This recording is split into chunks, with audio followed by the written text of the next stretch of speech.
Use the mic. Use the mic. Oh, sorry. You do your part. 50%, everyone else will become the whole 100. It's an equal proportion. I'm not married. I have one child, next to my head. And my best position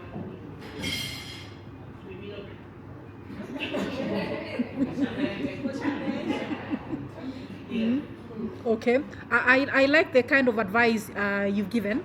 You said equal parts.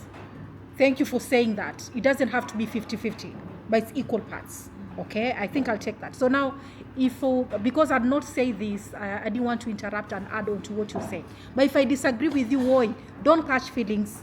Okay, there's no wrong answer. It's just different way of looking at things. And I want my bride, because from today henceforth, she's my bride. Not the husband, but she's my bride. You know what I mean? And Bibi Arusi, I want to make sure you get the right information.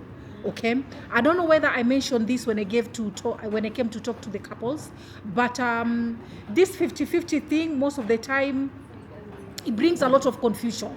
Maybe for some people it works, but it brings a lot of confusion. And then sometimes when we say 50-50, we mean the financial burden should be shared. But there's a lot of things in marriage. There's the financial bit. Okay, there's the parenting. So to me, I say bring your A game. Marriage is no longer 100.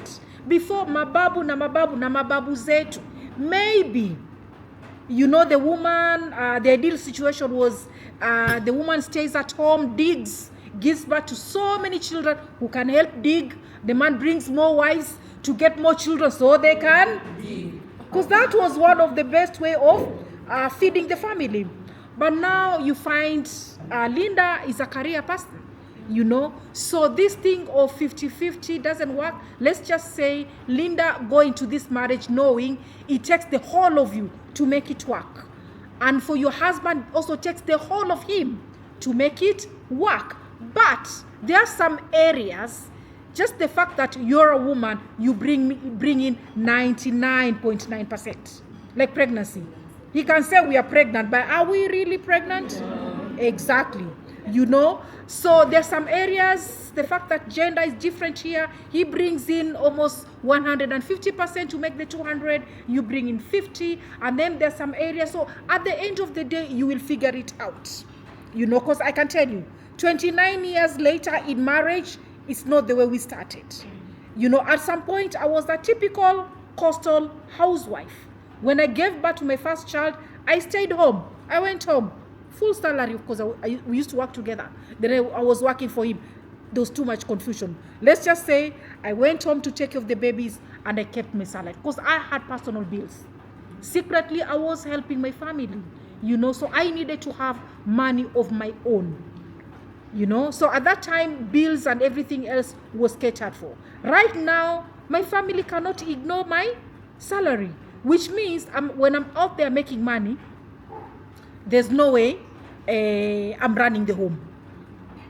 Okay? So everybody at some point, and now their children, they also take a bit of the burden for the marriage, not just the family. So with time, you will know. When you're breastfeeding, when you're nursing, you shut off everything else. You concentrate on being a mother. And at some point, the husband has to take number 10, if not 21, because your career needs you for that particular, and sometimes emotionally, you're so exhausted. You don't have this time, to make him speak in his mother tongue in the bedroom. You're so exhausted.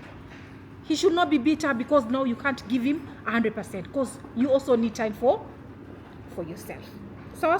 So the proportions or the percentages varies depending on what is going on. Okay?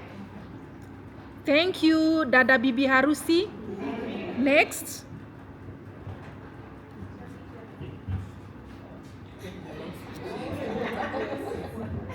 Sorry, I was nasty. I'm parched. Yeah. Anyway.